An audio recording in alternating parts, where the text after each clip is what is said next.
So this confirms the design orthogonal. This frequency table confirms this balance. Okay. So just so I encourage you guys actually, if you want to learn, especially just starting from scratch, you just enter these data by yourselves, like enter this, like 1, 1, 2, 2, this data first, and then you define each of these tables that way, and then you create a data set. This is like a toggle key, as I demonstrated. Right? When the toggle key is on, then it shows the labels. If you click again, then it's off. Then it's back to the numbers. Okay, then remember, before you do the regression model, you need to actually create the so-called fast coding. So that's why you have to replace them with the fast coding. So you basically, in this case, the brand, I use,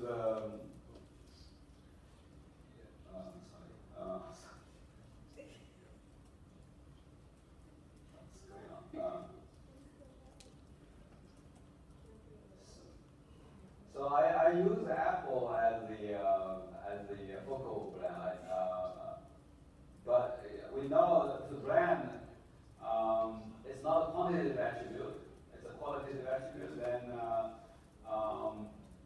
it's arbitrary, right? You can select whichever you want. Like you can use the Samsung if you like, you can use Samsung the focal one. It doesn't matter. But for the second one, the X2, the price level we normally makes the higher price level as 1 and then lower price level as the reference -1. Okay. So in this case, I use Apple as the focal one. So that's why Samsung is -1 and Apple is 1, right? So you can see just replace, like, right? So so this data is also available, just online, and then you can see I just redefined the variable. Like -1 is the Samsung, which is a reference. 1 is the Apple, but in this case it's arbitrary. You can switch if you like. The only consequence is if you're switching, it's just a sign, like the brand, the coefficient, the value of the coefficient will be the same, but the sign will be just opposite. Okay, so it does not make no substantial difference in the results. Okay. Now you can, once you have that, you already create the fast code in the X variables, then you can run regression, like from explicit analyze menu and then select regression linear. So it will have this dialog like box. So dependent is we run it one at a time. Like we do the first individual first, like the example 1 first, and then the later on do the second. That's why 1 here, and then these 2 effects coded randomly in the second. Right? And then you will get this kind of output. So you need to get familiar with the explicit output.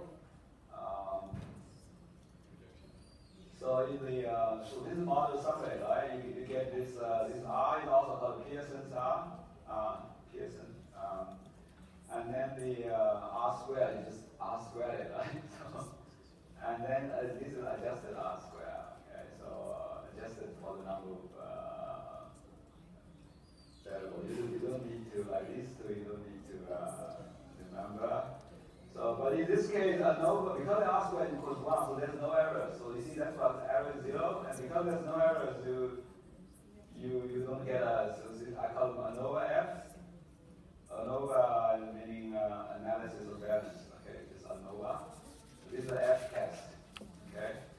Now it's significant, but there's nothing there. Like I said, whenever the R squared equals 1, then you don't get ANOVA. You don't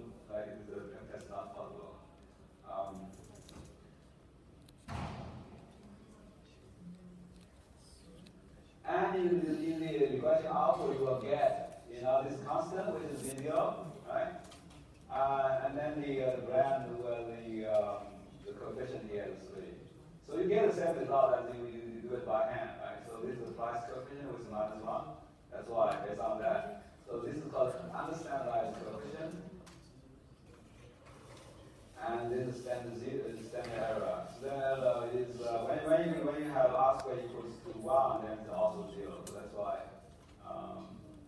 you basically these like the t statistics stuff are not even not meaningful.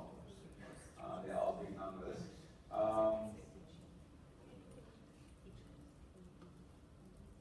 Also call attention to this one. It's called standardized coefficients. It's called beta.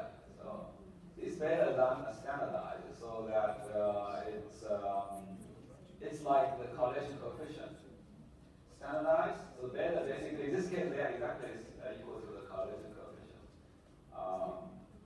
So the beta is standardized on the standard scale from -1 to +1. Okay. And they are directly compatible. The unstandard ones are influenced by the underlying units. Here is on the standard scale. Although in this particular case they are also compatible because we are all using FX coding, right? We are using the same. In the FX coding, we are also standardized. We are using the same FX coding. That's why they are also directly compatible. Okay. Later on, when we do the willingness to pay, then this understanding will not be directly compatible. When like the price is measured in dollars and the brand is measured in FX coding, then they are not directly compatible. But in this case, they are compatible. So we know which one is more influential. We know like brand, right? This one. Look at absolute value. Brand is more influential, right? Also, you can look at the data. Also, data is higher. Right? Okay.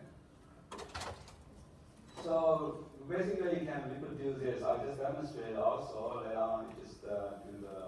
If I open the second one, you can see it's already by using you're using the FX coding, and then you can using run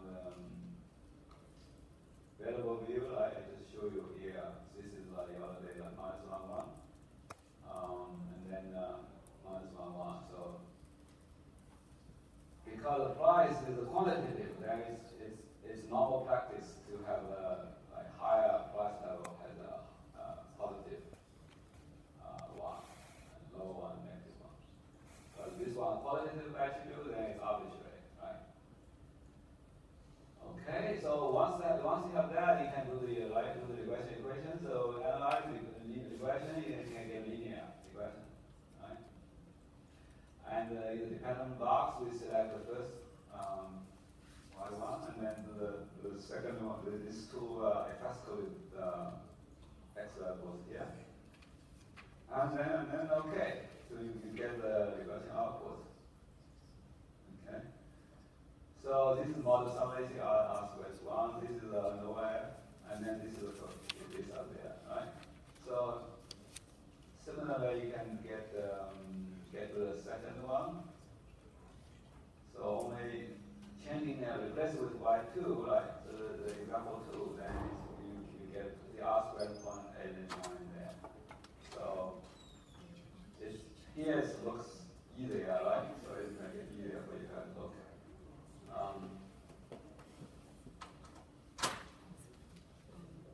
So it's kind of comforting, right, to know that early on you do it by hand, but here it says it's also basically reproducing the results. It's verifying that the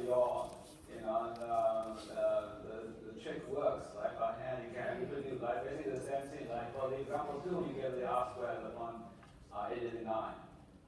Okay. Early on, like if you look at the early slide, we already do it by hand, right? We calculate this, but here we can reproduce this in SSS. And because this R squared is not equal to 1, then it's making the statistical test possible. Okay? So this error will not be equal to 1, and then you have this error of this one, residually the error is the same thing. Okay? So this is called sum of square for the R squared, and then this one is called degree freedom. So this one divided by this, you get the mean square. Okay? Like it's 32 divided by this one is 16, right? This is called mean square. So this one, sum of square for the residual, just for the error terms. Had a degree freedom was 1. And this one divided by this, you get this. So you should. And then how do you get F? F is like this one, like mean square for the regression divided by the mean square for the residual. Like 16 divided by 4, you get this. So in the loop, this kind of relationship always hold, right? You need to understand that. So this divided by this, you get this, like this divided this by this. Then this added up, you get this. This added up, you get this. So there's a relationship there. Like this divided by this, you get this. And so these are the 2-degree freedom. Because I see when you need to understand like the number F, as soon as the F has, there's always 2-degree freedom, right? This is df1, df2. So the first one is this one, df1, and then df2 is always the for the residual, for the error terms. Like with these values, then you can also get the p-value. The p-value is always, in that space, output is always under the significance. Okay, the plus 333. So you just refresh your memory, right? When here we're basically testing, ANOVA basically is testing a statistical test, testing R square. The null hypothesis here, do you know what is the null hypothesis we're testing? Remember when you talk about statistical test, there's the one called H0, and then the other one is called H1, right?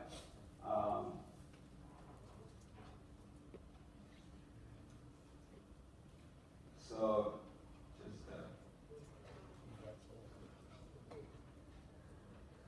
so in this case, it's just H0 is just R square equal to the population equal to 0, and then in this case, because I think it's not significant because the sample size is just too small, only 4 observations, only from 1 is 1. That's why I understand the value. So it's statistically not significant, but practically it's actually significant because for practical things you look at the actual R square size. In this case, R square is like 89%, so way high there. Right? So for practical considerations, we consider it still significant. But statistical significance is just a function of the sample size. So in this case, it's not that meaningful.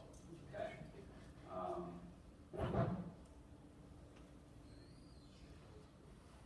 But the way to interpret this, you guys should refresh your memory, like to whether we say statistically significant or not, you look at the p-value. So if the p-value is less than the default, this 0.05 in the so-called significance level, in default is 5%, the 0.05. It's corresponding to the default confidence level is 95%. Like when we do statistical test, we want to make sure like 95% of the time we are actually making the correct decisions. So that's why we want to like 95% confident that this R square is, in this case, is statistically not significant, right? Because of the it's larger. If it's less than 0.05, then it's considered significant. Okay. So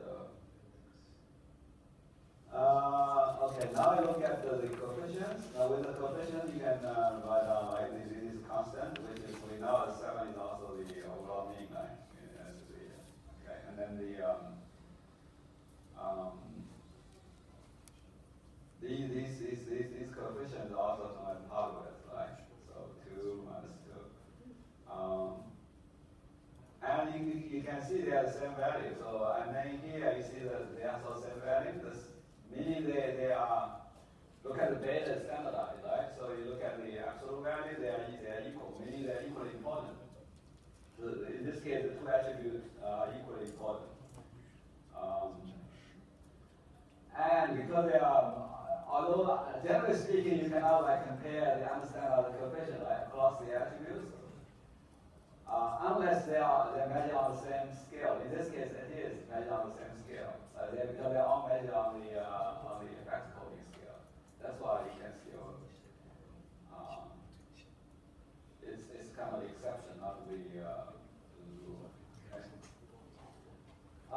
again, like you get the T is basically like I show you how do you get the how do you work out this, like how do you get the T value there? It's just the unstandard B divided by the standard error. So this first column divided by the second column, you get this T column, right?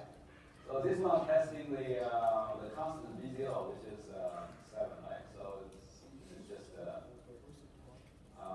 but again, because of the sample size is so small, that's none of the T is significant here, because they are all less than 0.05, right? But I say here T1 means for the first attribute, the brand, right? So you can see that the T value is also the same, right? Look at absolute value, all the beta is the same. So they're all pointing to the fact that the two attributes in this particular case are equally important. And they are not statistically significant at the default 95% confidence level, right? So that's my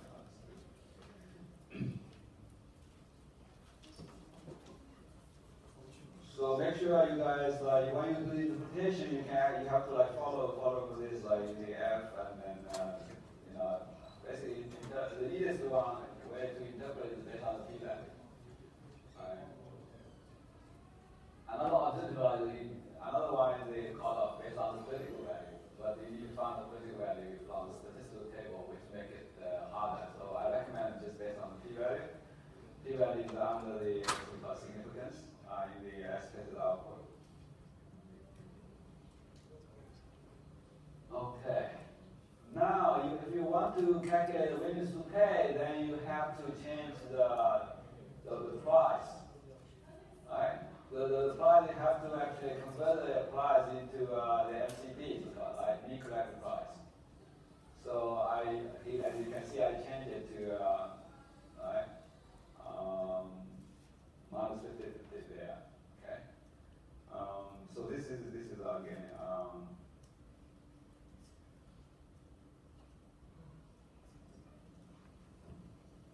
So this is available for table 3 there, and then you can see I redefine variable. So minus 50 is actually stands for 400, and then 50 is 500, right? The two price levels.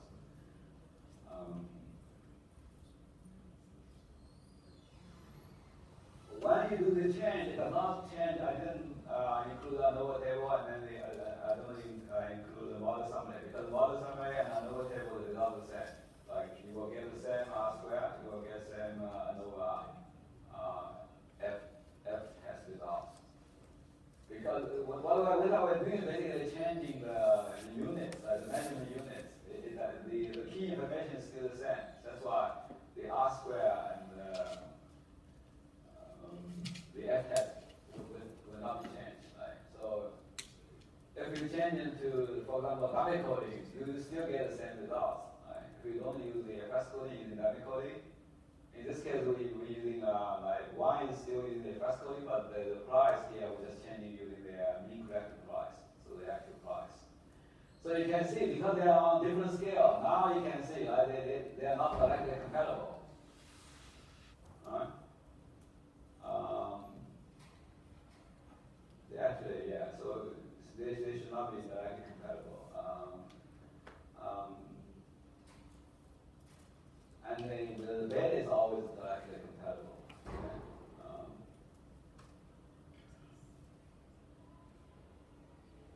Okay, so the important finding that we now get this coefficient, right?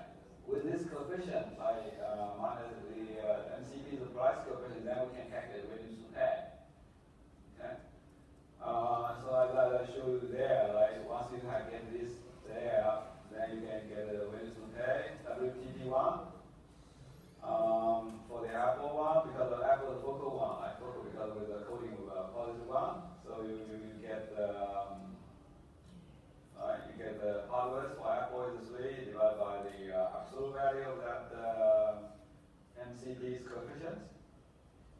So it's power 2, so you get 150, and then this is the reference level, brand level is -1, which is Samsung. minus. So we normally convert the willingness to pay to this minus to 0, and then the willingness to pay for the Apple will be becoming 300, meaning this person willing to pay 300 more to buy to have an Apple tablet rather than a Samsung tablet. So, so this is a relative kind of brand equity of Apple over Samsung. And this is the same thing. Once you can also get around the equation, the integration equation, then you can get these results. And in this particular case, because they're still willing to pay more for Apple, but pay less, right? Apple is still preferred, but to a less extent, as only equity difference is only $100. Okay.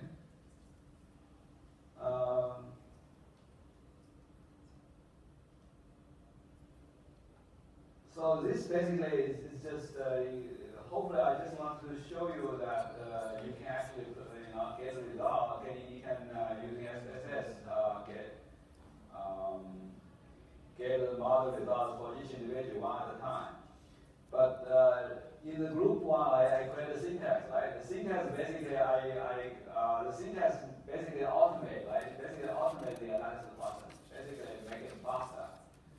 Okay, so you guys remember to do something similar. For this particular one, you can the syntax is like Kanban, right? So you get the file, which is the data file. In this particular case, only just 4 bundles, right? Bundle 1 to bundle 4, they are rating scales. And then you also need to create a design, design that including the first one is just effects coded with the brand, and the second one you have to make it the MCP. Okay. And then if you use that similar, you can basically once it's that you get the output very quickly. You get you run the syntax, you get subject 1, subject 2, and then overall statistics in one batch. Okay. So really make it quick. But it's underlying it, basically it's estimating each model, like linear regression model, one at a time. But the syntax is very, and also makes it easier, right? It's not only giving you the focal one, right? Remember we gave you the focal, like for subject 1, the focal brand and the coefficient, but also it's also for the sample as reference, it automatically also gave you the hardware for the reference. And then MCP, the estimates, and then the constant. Right? And also automatically calculate the attribute importance in the output. So we know we can reproduce them, right, based on the hardware, right? Based on hardware's range, we can reproduce this. But the good thing that this syntax automatically reported already. Like in this case, brand is more important, like for first individual. The second one, we made they are equal.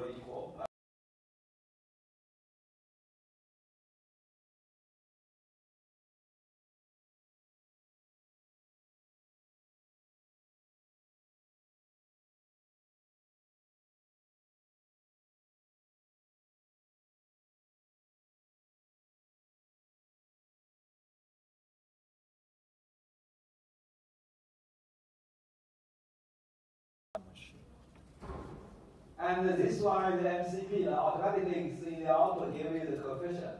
Right? So you don't have to do the decoding stuff. It's automatically given to you. And then also algorithm, right? And then they gave you this gives an R. If you square it, you get an R squared. Right? So they are the same should be as the SPSS. And this is Y hat. It can do prediction for the full factorial.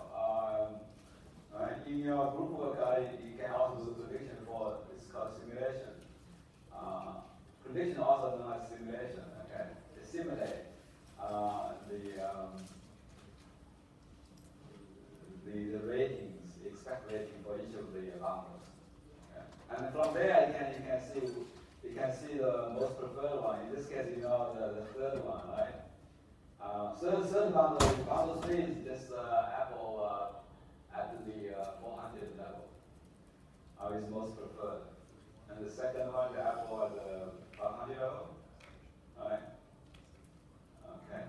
So these are the big scores. Okay. And the average them. So I just want to side by side, hopefully you guys understand the syntax. Because you for a group work, you get the same thing, right? You get actually 50, right? Respondents and then average, and you get overall.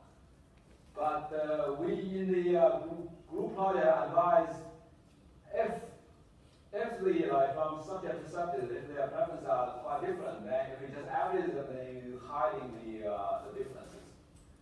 And then the overall average will be misleading. So that's why it's advised to do the segmentation. You need to do the cluster analysis. The cluster analysis makes sure that people with similar hardware, like similar preferences, they will form the one segment, okay, and then the other one another segment, okay. And then it's make it easier. Then the overall statistics will be much more meaningful, right? With homogeneous, relatively homogeneous subjects responding, then you can actually the average makes sense. Okay, so finally, I think this concept you need to know, and in the final exam, you will require to do something similar. Like once, once you have this, just each individual, right? The content analysis, you can build a model for each individual, and then average them, and you can actually do the market share. So this basically is a market share simulation, right? Possible market share. So suppose we have, in this case, we have like 4 bundles. If they're competing in the market, suppose. What's the expected market share across the respondents? So the market share is basically, you need actually, you see here, there's 3 rules. I call them choice rules. So one is called maximum utility rule. This is basically winner takes all, okay, in terms of market share. So this is only suitable, applicable for high volume products. If you buy something really expensive, like for example, buy a house, or really make an important decision. You want to find someone to marry, for example, it's really a lifelong kind of companionship. Then you are very serious, right? So then it's highly involved. So you want to always take the winner, right? Exactly. You don't want to experiment stuff. So that's why. Like if this one is the second one is called BTL, like Bradley-Perry Luce, also known as share preference rule. This one is for low involvement. The low involvement is fast-moving consumer products, like in the supermarket. A lot of supermarket stuff you buy frequently, right? Like toothpaste, or maybe you can then you not necessarily buy the one that have the highest utility. You maybe try, sometimes it's also called variety seeking. You want to seek varieties. You perceive them to be kind of similar, then you can try a different brand of toothpaste, for example, right?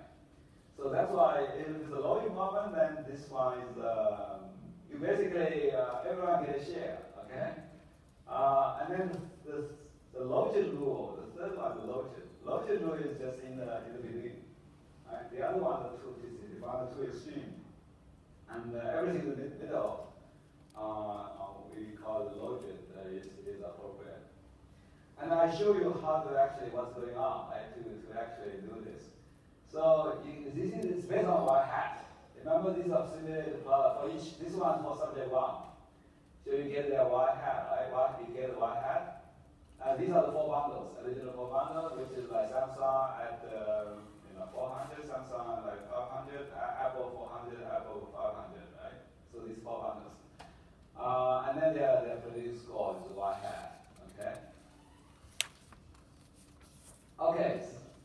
among these four bundles, which one is the winner? Because the predicted is a 10, yeah, right? The rating is 10, so it's the winner. So winner takes all, meaning like you basically you allocate share, get 100% share, and then the other one is 0 share.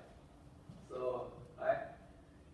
And the second person, the winner is also, in this case, happen to be also the Apple at the 400, which is number 3. So that's why you also get market share, like 100%, and they are nothing for the other bundles. Okay, and the market share just, suppose the market only considers these two people, then the market share is just average of these things, right? It's just 0, 0, average, 0, right? So this 100%, 100 average. So that's why you get so I reproduce the result, right, of this. So it's actually based on the individual result. Individual is the y-hat. Okay? And this one is like for the low increment, like the BTL group, also known as the share of preference. So everyone gets some share. See, here is based on this y-hat, right? So the share is basically, I add them, like, of these 4 y-hat, add them up, this is 24. Okay, this is the sum. And then 4 divided by 24. Okay, you get like 16.67. Like 2 divided by 24, you get this. So you can see, although like this 10, like the bundle 2 has a low value, right? The rating is very low, but you still get some share. Okay, so to reflect the fact that sometimes people want to make, even though they are not the most preferred choice, sometimes people may, out of the variety seeking, they may try to buy it, even though they are not the most preferred one, like overall rating is low.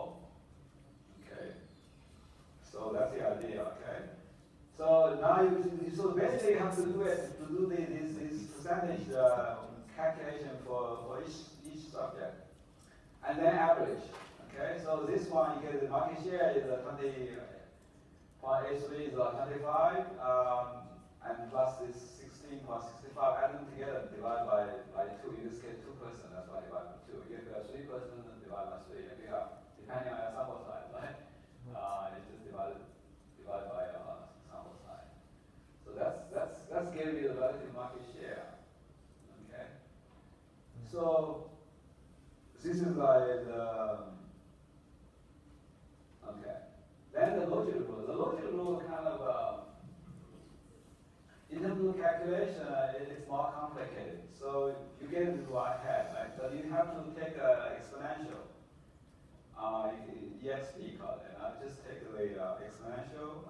So take the exponential of like 4, take exponential, you get this value. So you basically need a scientific calculator. Okay?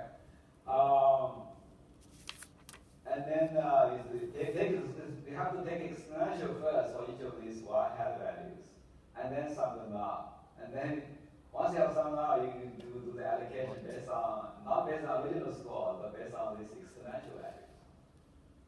Okay, so like 0.22 is percent is 54 divided by this big number, right, 25. And you get that. So, but in terms of calculation, it's kind of mimic the overall right here. So it's that's why it's different, right?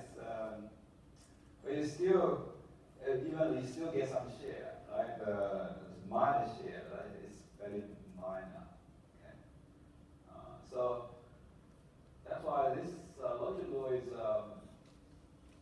appropriate for like medium kind of involvement products. So you're most likely, most likely still prefer the most preferred product. You can buy the most preferred the product, the bundle with the highest utility, but sometimes you may also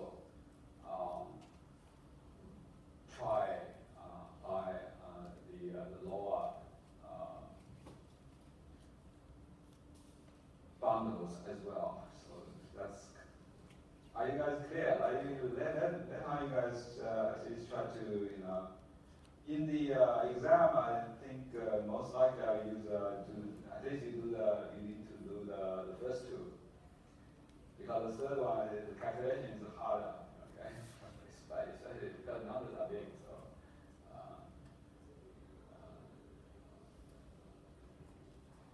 But it's good to know, like, there are these three choice rules. And with these three choice rules, then you can actually simulate the market share. Okay? So, this is with that, this is basically the concept. Hopefully, you guys now come to the better understanding, like what the concept can offer. So, suppose you have some new product concepts, then you can actually, because each concept becomes a bundle, right? From the full factorial anyway. So you find out their particular y hat value there. So then you can do this simulation. Based on only on your limited number of product concepts, then you can get the market share using all these three different rules. So depending on the product category, right? If it's a low involvement, and then I advise the PTL rule. If it's the really high involvement products, then you do the maximum utility or the logic. Logic in between, right? So next week I will continue. Basically, for the final exam, you need to understand the conjugate analysis and the regression output. You need to understand. I also calculate, understand totally interpret the conjugate output, including this market share calculation.